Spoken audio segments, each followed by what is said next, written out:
Mark chapter 3. Jesus went into the synagogue again and noticed a man with a deformed hand. Since it was the Sabbath, Jesus' enemies watched him closely. If he healed the man's hand, they planned to accuse him of working on the Sabbath. Jesus said to the man with the deformed hand, "Come and stand in front of everyone." Then he turned to his critics and asked, "Does the law permit good deeds on the Sabbath, or is it a day for doing evil? Is this a day to save a life, or to destroy it?" But they wouldn't answer him. He looked around them angrily and was deeply saddened by their hard hearts. Then he said to the man, "Hold out your hand." So the man held out his hand, and it was restored. At once the Pharisees went away and met with the supporters of Herod to plot how to kill Jesus. Jesus went out to the lake with his disciples, and a large crowd followed him. And they came from all over Galilee, Judea, Jerusalem, Idumea, from east of the Jordan River, and even from as far north as Tyre and Sidon. The news about his miracles had spread far and wide, and vast numbers of people came to see him. Jesus instructed his disciples to have a boat ready so the crowd would not crush him. He had healed many people that day, so all the sick people eagerly pushed forward to touch him.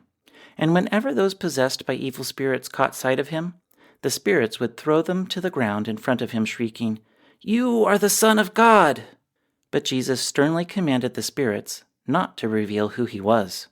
Afterward, Jesus went up on a mountain and called out the ones he wanted to go with him, and they came to him.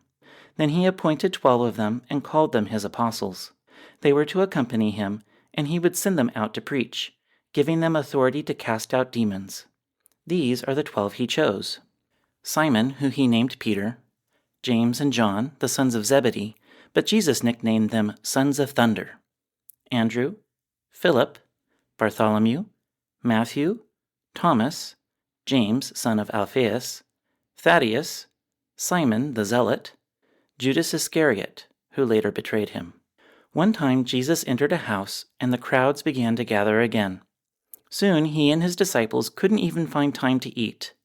When his family heard what was happening, they tried to take him away. "He's out of his mind," they said. But the teachers of religious law who had arrived from Jerusalem said, "He's possessed by Satan, the prince of demons. That's where he gets the power to cast out demons." Jesus called them over and responded with an illustration.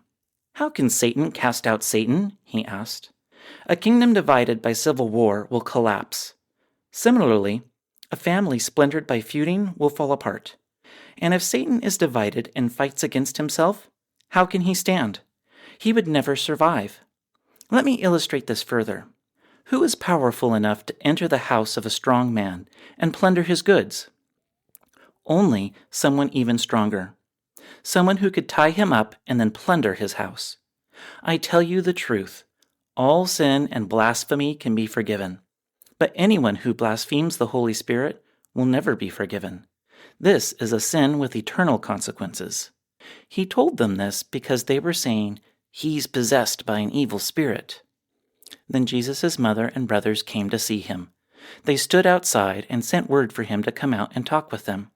There was a crowd sitting around Jesus, and someone said, "Your mother and your brothers are outside asking for you." Jesus replied, "Who is my mother? Who are my brothers?" Then he looked at those around him and said, "Look, these are my mother and brothers. Anyone who does God's will is my brother and sister and mother."